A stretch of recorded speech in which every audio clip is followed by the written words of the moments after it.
ನಾನು ತಪ್ಪು ಮಾಡಿಲ್ಲ, ನಾನು ಯಾಕೆ ರಾಜೀನಾಮೆಯನ್ನ ಕೊಡ್ಲಿ, ನಾನು ರಾಜೀನಾಮೆಯನ್ನ ಕೊಡಲ್ಲ ಅಂತ ಮೈಸೂರಿಗೆ ಎಂಟ್ರಿ ಕೊಟ್ಟ ಸಿದ್ದರಾಮಯ್ಯನವರು ಪುನರುಚ್ಚರಿಸಿದ್ದಾರೆ. ಹಾಗೆಯೇ ಎಲ್ಲಾ ಕಡೆಯೂ ಸಿಬಿಐ, ಇಡಿ, ರಾಜ್ಯಪಾಲರ ಕಚೇರಿ ದುರ್ಬಳಕೆ ಆಗ್ತಿದೆ ಅನ್ನೋ ಆರೋಪ ಮಾಡಿದ್ದಾರೆ. ತಪ್ಪು ಮಾಡದೇ ಇದ್ದಾಗ ನಾನು ಯಾಕೆ ರಾಜೀನಾಮೆಯನ್ನ ಕೊಡ್ಲಿ, ರಾಜೀನಾಮೆಯನ್ನ ಕೇಳೋದಕ್ಕೆ ವಿಪಕ್ಷಗಳಿಗೆ ಏನ್ ನೈತಿಕತೆ ಇದೆ ಅಂತ ಪ್ರಶ್ನಿಸಿದ್ರು. ಕೇಂದ್ರ ಸಚಿವ ಕುಮಾರಸ್ವಾಮಿ ಯಾಕೆ ರಾಜೀನಾಮೆಯನ್ನ ಕೊಟ್ಟಿಲ್ಲ, ಅವರು ಯಾರ ಸಂಪುಟದಲ್ಲಿ ಸಚಿವರಾಗಿದ್ದಾರೆ, ಅವರು ಬೇಲ್ ಮೇಲೆ ಆಚೆ ಇದ್ದಾರಲ್ಲ, ಅವ್ರು ಯಾಕೆ ರಾಜೀನಾಮೆಯನ್ನ ಕೊಟ್ಟಿಲ್ಲ ಅಂತ ಪ್ರಶ್ನಿಸಿದ್ರು. ರಾಷ್ಟ್ರಪತಿಗಳಾಗಿ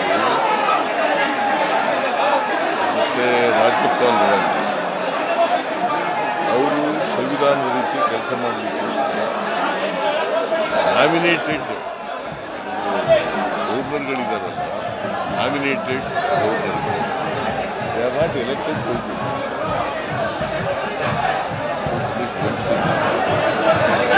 ಕಾನ್ಸ್ಟಿಟ್ಯೂಷನ್ನು ಹೆಡ್ಡು ಅವರು ರಾಷ್ಟ್ರಪತಿ ಮತ್ತು ಗವರ್ನರ್, ಸ್ಟೇಟ್ಗಳಲ್ಲಿ ರಾಷ್ಟ್ರದಲ್ಲಿ ಹೆಡ್ಡು ಅವ್ರು ಕೆಲಸ ಮಾಡಬೇಕು. ಮತ್ತು ನಾವೆಲ್ಲ ಜನಗಳಿಂದ ಆಯ್ಕೆ ಆದವರು, ನಾವು ಅಡ್ಮಿನಿಸ್ಟ್ರೇಷನ್ ಹೆಡ್, ಸೊ ಅವರು constitution head. So that is the difference between the governor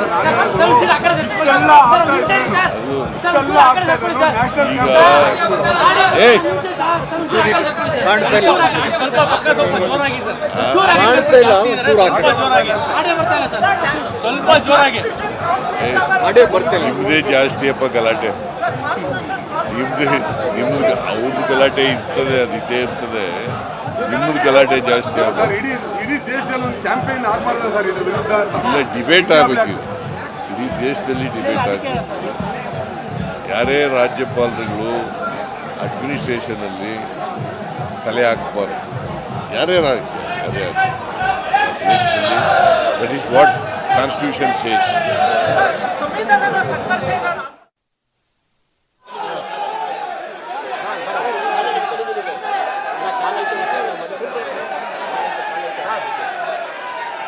Tamil Nadu, Karnataka, Punjab, Delhi ಎಲ್ಲ ಕಡೆಯೂ ಗವರ್ನರ್ಗಳು ಕಂಟ್ರೋಲ್ ತಗೊಳ್ತಾ ಇದ್ದಾರೆ ಸರ್ಕಾರನ. Is there a need for A national campaign from India block to save democracy and federalism. ರಾಷ್ಟ್ರಪತಿಗಳಾಗಿ ಮತ್ತೆ ರಾಜ್ಯಪಾಲರಾಗಿ ಅವರು ಸಂವಿಧಾನದ ರೀತಿ ಕೆಲಸ ಮಾಡಲಿಕ್ಕೋಸ್ಕರ ನಾಮಿನೇಟೆಡ್ ಗವರ್ನರ್ಗಳಿದ್ದಾರಲ್ಲ, ನಾಮಿನೇಟೆಡ್ ಗವರ್ನರ್ಗಳು, they are not elected governor.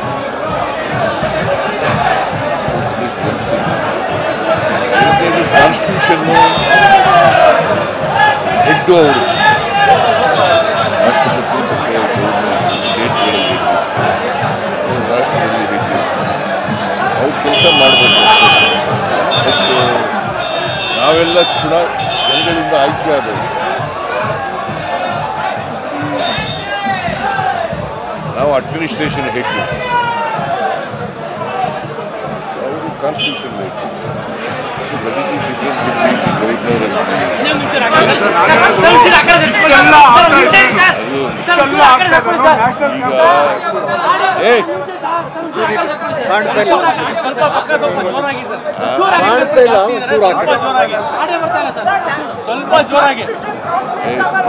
ನಿಮ್ದೇ ಜಾಸ್ತಿ ಅಪ್ಪ ಗಲಾಟೆ, ನಿಮ್ದು ಅವ್ರದ್ದು ಗಲಾಟೆ ಇರ್ತದೆ, ಅದು ಇದ್ದೇ ಇರ್ತದೆ, ನಿಮ್ಮದು ಗಲಾಟೆ ಜಾಸ್ತಿ ಆಗುತ್ತೆ. ಇಡೀ ದೇಶದಲ್ಲಿ ಒಂದು ಕ್ಯಾಂಪೇನ್ ಆಗ್ಬಾರ್ದು ಸರ್, ಇದ್ರ ವಿರುದ್ಧ ಇಲ್ಲ, ಡಿಬೇಟ್ ಆಗಬೇಕು. ಇಡೀ ದೇಶದಲ್ಲಿ ಡಿಬೇಟ್ ಆಗಬೇಕು. ಯಾರೇ ರಾಜ್ಯಪಾಲರುಗಳು ಅಡ್ಮಿನಿಸ್ಟ್ರೇಷನಲ್ಲಿ ಕಲೆ ಹಾಕಬಾರ್ದು, ಯಾರೇ ಅದೇ ದೇಶದಲ್ಲಿ. That is what constitution says.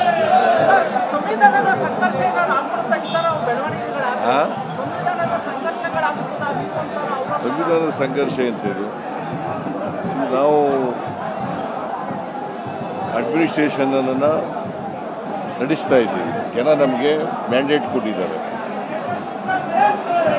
ಈ ರಾಜ್ಯದ 5 ವರ್ಷ ನೀವು ಆಡಳಿತ ಮಾಡಿ ಅಭಿವೃದ್ಧಿಪಡಿಸಿ ಅಂತ ಜನ ಮ್ಯಾಂಡೇಟ್ ಕೊಟ್ಟಿದ್ದಾರೆ, ಅದರ ಪ್ರಕಾರ ಮಾಡ್ತಾ ಇದ್ದೀವಿ.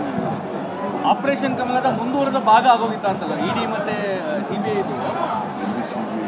ಇಡಿ ಸಿಬಿಐ ಇದು ಆಪರೇಷನ್ ಇಲ್ಲಪ್ಪ, ಸಿಬಿಐ ಇಡಿ ಸಿಬಿಐನ ಕೇಂದ್ರದವರು ದುರ್ಬಳಕೆ ಮಾಡ್ತಾರೆ ಅನ್ನೋ ಆರೋಪ ಇತ್ತಲ್ಲ. ಈಗ ಕೇಂದ್ರ ಸರ್ಕಾರ ನಾಟ್ ಓನ್ಲಿ ಕರ್ನಾಟಕದ ಅಷ್ಟೇ ಅಲ್ಲ, ಇಡೀ ದೇಶದಲ್ಲಿ ಎಲ್ಲೆಲ್ಲಿ ವಿರೋಧ ಪಕ್ಷದ ಸರ್ಕಾರಗಳಿದೆ ಎಲ್ಲ ಕಡೆ ಸಿಬಿಐ ಬಳಸೋದು, ಇಡಿ ಬಳಸೋದು, ರಾಜ್ಯಪಾಲರ ಕಚೇರಿಗಳನ್ನು ದುರ್ಬಳಕೆ ಮಾಡ್ತಕ್ಕಂಥದ್ದು ನಡೀತಾ ಇದೆ. ಸರ್, ಇವತ್ತು ಎಲ್ಲ ಕಡೆಯೂ ಬಿಜೆಪಿ ಪ್ರೊಟೆಸ್ಟ್ ಮಾಡ್ತಾ ಇದೆ, ಇನ್ಕ್ಲೂಡಿಂಗ್ ಮೈಸೂರು ಕೂಡ ರಾಜೀನಾಮೆ ಕೊಡಬೇಕು ಮುಖ್ಯಮಂತ್ರಿಗಳು ಅಂತ. ಇವತ್ತು ಜಡ್ಪಿ ಮುತ್ತಿಗೆ ಇಟ್ಕೊಂಡು ಎಲ್ಲ ಕಡೆಗೂ ಮಾಡ್ತಾ ಇದ್ದಾರೆ. ರಾಜೀನಾಮೆ ಯಾಕೆ ಕೊಡಬೇಕು? ತಪ್ಪು ಮಾಡಿದ್ರಲ್ವೇನ್ರಿ ರಾಜೀನಾಮೆ ಕೊಡೋದು? ತಪ್ಪೇ ಮಾಡಿಲ್ಲ ಅಂತ ನಾವು ಹೇಳ್ತಾ ಇರೋದು ರಾಜೀನಾಮೆ ಕೊಡೋದು. ಈಗ ತಾಳಿ ಕುಮಾರಸ್ವಾಮಿ ಯಾರ ಸರ್ಕಾರದಲ್ಲಿ ಇರೋದು? ಮಂತ್ರಿಯಾಗಿರೋದು ಯಾರ ಸರ್ಕಾರದಲ್ಲಿ? ಅವ್ರ ಮೇಲೆ ಬೈಲ್ ಮೇಲೆ ಇದ್ದಾರಲ್ಲ ಅವರು, FIR ಆಗಿ. ಅವ್ರು ಯಾಕೆ ರಾಜೀನಾಮೆ ಕೊಟ್ಟಿಲ್ಲ? ನರೇಂದ್ರ ಮೋದಿ ಅವರು ಸರ್ಕಾರದಲ್ಲೇ ಮಂತ್ರಿಯಾಗಿದ್ದಾರೆ. ಅದು ರಾಜಕೀಯ. ನಮ್ಮ ಸರ್ಕಾರನ, ಕಾಂಗ್ರೆಸ್ ಸರ್ಕಾರನ ಅಸ್ಥಿರಗೊಳಿಸ್ಲಿಕ್ಕೋಸ್ಕರವಾಗಿ ಮಾಡ್ತಾ ಇದೆ.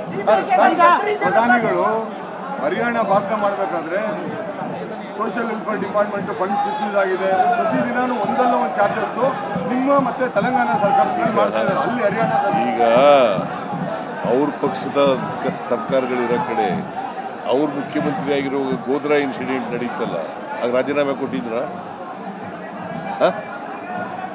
ಎಷ್ಟು ಜನ ಸತ್ತೋದ್ರು ಆಗ ಗೋಧ್ರಾ ಇನ್ಸಿಡೆಂಟ್ನಲ್ಲಿ? ಆಗ ರಾಜೀನಾಮೆ ಕೊಟ್ರ ಇವರು? ಬಟ್ BJP ಅವ್ರಿಗೆ ಯಾವ ನೈತಿಕತೆ ಇದೆ? ಕುಮಾರಸ್ವಾಮಿ ಅವ್ರದೇ ಪಕ್ಷ ಸರ್ಕಾರದಲ್ಲಿ ಇದ್ದಾರೆ, ಅವ್ರು ರಾಜೀನಾಮೆ ಕೊಟ್ಟಿಲ್ಲ. ಅವ್ರ ಮೇಲೆ ಈಶಾನ್ ಬೇಲ್ FIR ಆಗಿ ಬೇಲ್ ಮೇಲೆ ಇದ್ದಾರೆ, ಅವ್ರು ರಾಜೀನಾಮೆ ಕೊಟ್ಟಿದ್ದಾರೆ. ಅನೇಕ ರಾಜ್ಯಗಳಲ್ಲಿ ಅವ್ರು ಕೂಗ್ತಾರೆ ಬಿಡ್ರಿ, ನೀವು ಯಾಕೆ ಆ ಕಡೆ ಓದಿರಿ? ನಾನು ಹೇಳಿದ್ರೆ ನಂದು ನೀವು ಹೇಳಲಿಲ್ಲ, ಪ್ರಧಾನಿ ನಿಮ್ಮನ್ನ ಡಿಫೇಮ್ ಮಾಡ್ತಾ ಇದ್ದಾರೆ ನಿಮ್ಮ ಸರ್ಕಾರನ ಬೇರೆ ರಾಜ್ಯಗಳಲ್ಲಿ, ಅದಕ್ಕೆ ಹೇಳ್ತಾ ಇದ್ದೀನಿ. No, they wanted to destabilise Congress government in Karnataka. ಅವರು ಆಪರೇಷನ್ ಕಮಲ ಮಾಡಕ್ಕೆ ನೋಡಿದ್ರು, ಆಗಲಿಲ್ಲ. ಯಾಕಂದರೆ ನಾವು 136 ಜನ ಇದ್ದೀವಿ. ಹಿಂದೆ 2 ಸಾರಿ ಅವರು ಜನಗಳ ಮ್ಯಾಂಡೇಟ್ ತಗೊಂಡು ಅಧಿಕಾರಕ್ಕೆ ಬಂದಿದ್ರ? 113 ಜನ ಗೆದ್ದಿದ್ರೆ ಅವರು ಯಾವಲ್ಲೂ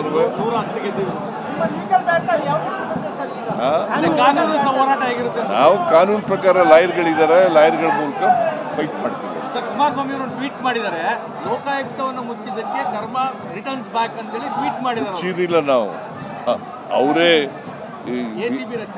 ಬೊಮ್ಮಾಯಿ ಅವ್ರ ಸರ್ಕಾರದಲ್ಲಿ ಏನು ಮಾಡಿದ್ರು? ಹಾಗಾದರೆ ಅನೇಕ BJP ಸರ್ಕಾರಗಳಿದ್ದಾವಲ್ಲ, ಅಲ್ಲಿ ACB ಇದೆಯಲ್ಲ.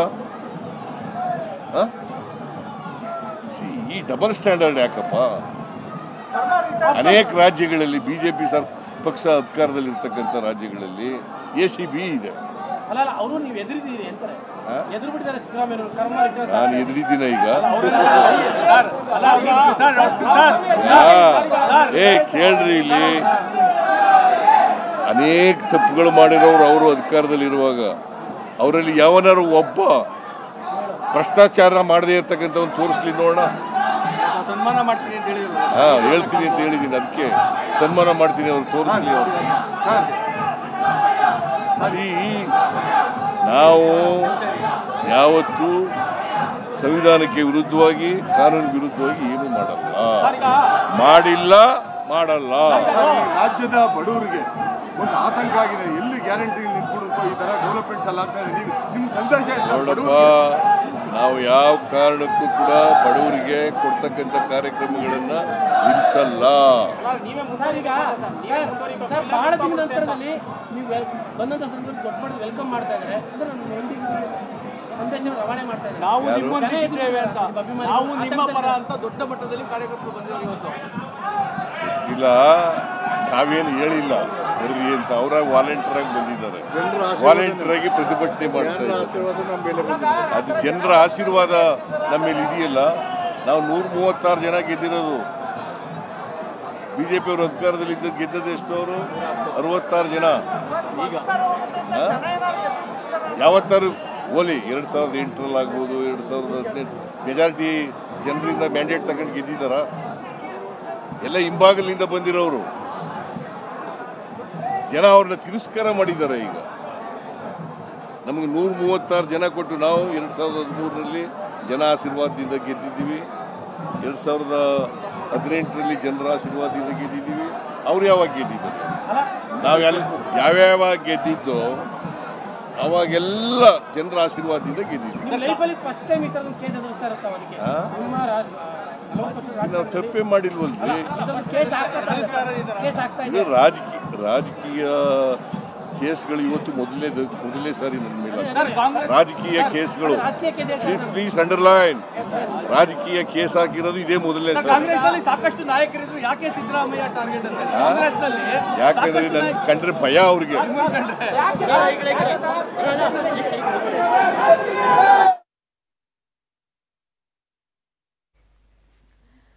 ಸಿಎಂ ಸಿದ್ದರಾಮಯ್ಯನವರು ಮೈಸೂರಿನ ಮಂಡಕಳ್ಳಿ ವಿಮಾನ ನಿಲ್ದಾಣಕ್ಕೆ ಬಂದಿಳಿದ ನಂತರ ಮಾಧ್ಯಮವನ್ನು ಉದ್ದೇಶಿಸಿ ಮಾತನಾಡಿದ್ರು. ಮತ್ತೊಮ್ಮೆ ಅವರು ಪುನರುಚ್ಚರಿಸಿದ್ರು, ನಾನು ರಾಜೀನಾಮೆಯನ್ನ ಕೊಡಲ್ಲ, ಕೊಡಬೇಕಾದಂತಹ ಅನಿವಾರ್ಯತೆಯೂ ಇಲ್ಲ, ನಾನು ಯಾಕೆ ರಾಜೀನಾಮೆಯನ್ನ ಕೊಡ್ಲಿ ಅಂತ ಪ್ರಶ್ನೆ ಮಾಡಿದ್ರು. ಅಷ್ಟು ಮಾತ್ರವಲ್ಲ, ಕಾನೂನಾತ್ಮಕವಾಗಿ ನನ್ನ ಹೋರಾಟ ಇರುತ್ತೆ ಅನ್ನೋದನ್ನು ಕೂಡ ಮತ್ತೊಮ್ಮೆ ಸ್ಪಷ್ಟಪಡಿಸಿದ್ದಾರೆ ಸಿಎಂ ಸಿದ್ದರಾಮಯ್ಯನವರು. ಯಾಕೆ ಸಿದ್ದರಾಮಯ್ಯನವರೇ ಟಾರ್ಗೆಟ್ ಆದ್ರು? ಇದೊಂದು ರಾಜಕೀಯ ಪ್ರಕರಣ ಅನ್ನೋದು ಈಗಾಗಲೇ ಗೊತ್ತಿದೆ, ಅದನ್ನ ಅಂಡರ್ಲೈನ್ ಮಾಡ್ಕೊಳ್ಳಿ ಅಂತ ಹೇಳಿ ಸಿಎಂ ಸಿದ್ದರಾಮಯ್ಯನವರು ಮಾತನಾಡಬೇಕಿದ್ರು ಕೂಡ ಹೇಳಿದ್ರು. ಇದೊಂದು ರಾಜಕೀಯ ಪ್ರಕರಣ, ಈ ರಾಜಕೀಯ ಪ್ರಕರಣವನ್ನ ನನ್ನ ಮೇಲೆ ಹಾಕಿ ಯಾಕೆ ಈ ರೀತಿಯ ಷಡ್ಯಂತ್ರವನ್ನ ರೂಪಿಸ್ತಾ ಇದ್ದಾರೆ ಅಂದ್ರೆ ಅವರಿಗೆ ನನ್ನನ್ನ ಕಂಡ್ರೆ ಭಯ ಅಂತ ಹೇಳಿ ಸಿಎಂ ಸಿದ್ದರಾಮಯ್ಯನವರು ಮಾತನಾಡಿದ್ರು. ಇನ್ನು ಗಮನಿಸ್ತಾ ಇದ್ರಿ, ಮಂಡಕಳ್ಳಿ ವಿಮಾನ ನಿಲ್ದಾಣದಲ್ಲಿ ಸಿಎಂ ಸಿದ್ದರಾಮಯ್ಯನವರ ಪರವಾಗಿ ಕಾಂಗ್ರೆಸ್ನ ನೂರಾರು ಕಾರ್ಯಕರ್ತರು ಜಯಘೋಷವನ್ನ ಮೊಳಗಿಸಿದ್ರು. ನಿಮ್ಮ ಪರವಾಗಿ ನಾವಿರ್ತೀವಿ, ನಮ್ಮ ಆಶೀರ್ವಾದ ಇರುವವರೆಗೂ ಕೂಡ ನೀವು ಸಿಎಂ ಆಗಿ ಮುಂದುವರಿತೀರಿ ಅಂತ ಹೇಳಿ ಘೋಷಣೆಯನ್ನ ಕೂಗಿದ್ರು.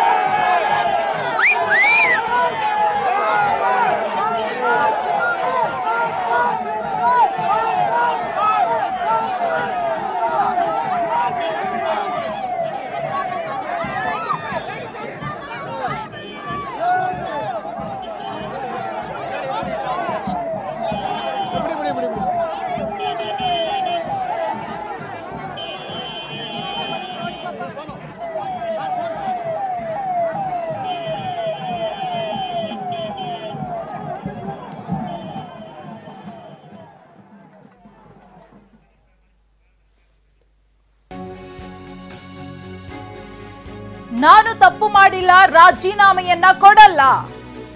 ಮೈಸೂರಿನಲ್ಲಿ ಸಿಎಂ ಸಿದ್ದರಾಮಯ್ಯನವರಿಂದ ಪುನರುಚ್ಚಾರ. ನಾನು ಯಾವುದೇ ತಪ್ಪು ಮಾಡಿಲ್ಲ, ರಾಜೀನಾಮೆ ಕೊಡೋ ಪ್ರಮೇಯವೂ ಇಲ್ಲ. ಎಲ್ಲಾ ಕಡೆಯೂ ಸಿಬಿಐ, ಇಡಿ, ರಾಜ್ಯಪಾಲರ ಕಚೇರಿ ದುರ್ಬಳಕೆ ಆಗ್ತಾ ಇದೆ. ಇದು ಸಿಎಂ ಸಿದ್ದರಾಮಯ್ಯನವರ ಮಾತು. ಕೇಂದ್ರ ಸರ್ಕಾರದ ವಿರುದ್ಧ ವಾಗ್ದಾಳಿಯನ್ನು ನಡೆಸಿದ್ದಾರೆ. ಅಷ್ಟು ಮಾತ್ರವಲ್ಲ, ಕುಮಾರಸ್ವಾಮಿ ಅವರು ಯಾರ ಸಂಪುಟದಲ್ಲಿ ಮಂತ್ರಿಯಾಗಿದ್ದಾರೆ, ಕೇಂದ್ರ ಸಚಿವ ಕುಮಾರಸ್ವಾಮಿ ಯಾಕೆ ರಾಜೀನಾಮೆಯನ್ನ ಕೊಟ್ಟಿಲ್ಲ, ಅವರೇ ಬೇಲ್ ಮೇಲೆ ಆಚೆ ಇದ್ದಾರಲ್ಲ, ಯಾಕೆ ರಾಜೀನಾಮೆಯನ್ನ ಕೊಟ್ಟಿಲ್ಲ ಅಂತ ಹೇಳಿ ವಾಗ್ದಾಳಿಯನ್ನ ನಡೆಸಿದ್ದಾರೆ. ರಾಜೀನಾಮೆ ಕೊಡಬೇಕು ಮುಖ್ಯಮಂತ್ರಿಗಳು ಅಂತ ಇವತ್ತು ಜಡ್ಪಿ ಮುತ್ತಿಗೆ ಇಟ್ಕೊಂಡು ಎಲ್ಲ ಕಡೆಗೂ ಮಾಡ್ತಾ ಇದ್ದಾರೆ. ರಾಜೀನಾಮೆ ಯಾಕೆ ಕೊಡಬೇಕು? ತಪ್ಪು ಮಾಡಿದ್ರಲ್ವೇನ್ರಿ ರಾಜೀನಾಮೆ ಕೊಡೋದು? ತಪ್ಪೇ ಮಾಡಿಲ್ಲ ಅಂತ ನಾವು ಹೇಳ್ತಾ ಇರೋದು. ರಾಜೀನಾಮೆ ಕೊಡೋದು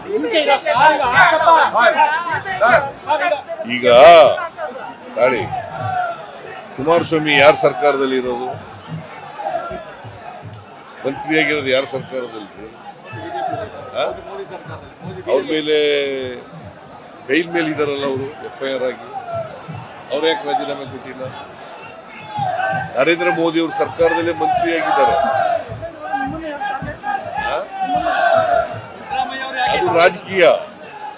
ನಮ್ಮ ಸರ್ಕಾರನ, ಕಾಂಗ್ರೆಸ್ ಸರ್ಕಾರನ ಅಸ್ಥಿರಗೊಳಿಸ್ಲಿಕ್ಕೋಸ್ಕರವಾಗಿ ಮಾಡ್ತಾ ಇದ್ದಾರೆ. ರಾಜೀನಾಮೆ ಕೊಡಬೇಕು ಮುಖ್ಯಮಂತ್ರಿಗಳು ಅಂತ ಇವತ್ತು ಜಡ್ಪಿ ಮುತ್ತಿಗೆ ಇಟ್ಕೊಂಡು ಎಲ್ಲ ಕಡೆಗೂ ಮಾಡ್ತಾ ಇದ್ದಾರೆ. ರಾಜೀನಾಮೆ ಯಾಕೆ ಕೊಡಬೇಕು? ತಪ್ಪು ಮಾಡಿದ್ರಲ್ವೇನ್ರಿ ರಾಜೀನಾಮೆ ಕೊಡೋದು?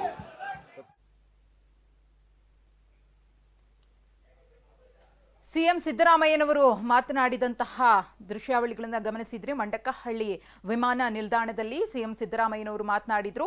ನಮ್ಮ ಕಾಂಗ್ರೆಸ್ ಸರ್ಕಾರವನ್ನ ಅಸ್ಥಿರಗೊಳಿಸುವಂತಹ ಹುನ್ನಾರ ಆಗ್ತಾ ಇದೆ, ಹಾಗಾಗಿನೇ ನನ್ನ ವಿರುದ್ಧ ರಾಜಕೀಯವಾಗಿ ಈ ಪ್ರಕರಣವನ್ನ ದಾಖಲು ಮಾಡುವ ನಿಟ್ಟಿನಲ್ಲಿ ಬಿಜೆಪಿಯವರು ಒತ್ತಾಯವನ್ನ ಮಾಡ್ತಿದ್ದಾರೆ ಅಂತ ಹೇಳಿ ಆಕ್ರೋಶವನ್ನ ವ್ಯಕ್ತಪಡಿಸಿದ್ರು. ಅಷ್ಟು ಮಾತ್ರವಲ್ಲ, ಎಲ್ಲಾ ಕಡೆಯೂ ಕೂಡ ಸಿಬಿಐ, ಇಡಿ ಮತ್ತು ರಾಜ್ಯಪಾಲರ ಕಚೇರಿ ದುರ್ಬಳಕೆ ಆಗ್ತಾ ಇದೆ ಅನ್ನೋ ಆರೋಪವನ್ನ ಮಾಡಿದ್ರು.